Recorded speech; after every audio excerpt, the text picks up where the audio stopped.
Winds on Mars can both help and hurt spacecraft. So we're getting really creative in how to study winds on the surface of Mars over a large region.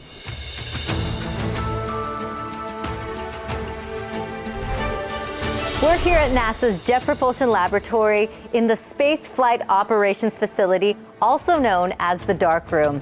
This is where engineers send commands and receive data from JPL missions, including NASA's Mars Reconnaissance Orbiter. Now, detailed images from the orbiter are helping scientists better understand Martian winds. Leslie Tamppari is MRO's Deputy Project Scientist. Leslie, what are we seeing in these images?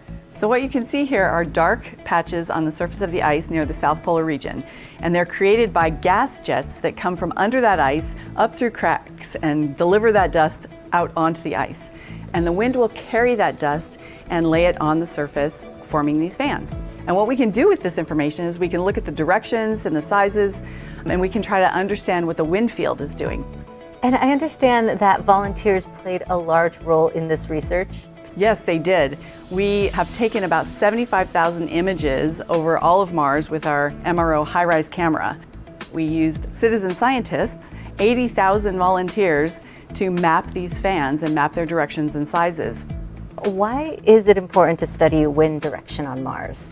Some of our landers and rovers have had wind measurements, but only in a few locations at a few different times. But winds are very important for understanding today's climate on Mars, but also for trying to understand how the climate was different in the past.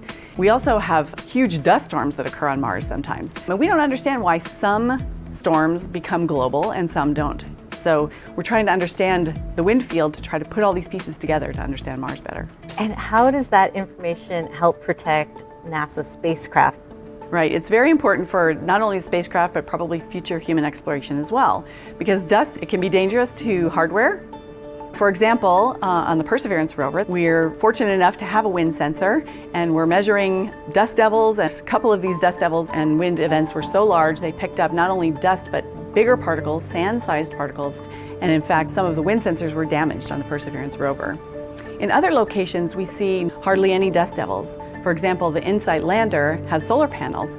The solar panels are completely covered with dust, and so the power is waning, and we'd really like to see some dust devils coming by so that they could clean off those solar panels and provide InSight with some more power. So learning about the winds and the different environments and how they change across Mars will really help us plan not only for the conditions for today's spacecraft there, but also plan better for the future. Thank you, Leslie. To get the latest updates, follow at NASA JPL and at NASA Mars on social media, or take a deeper dive on the mission websites at mars.nasa.gov.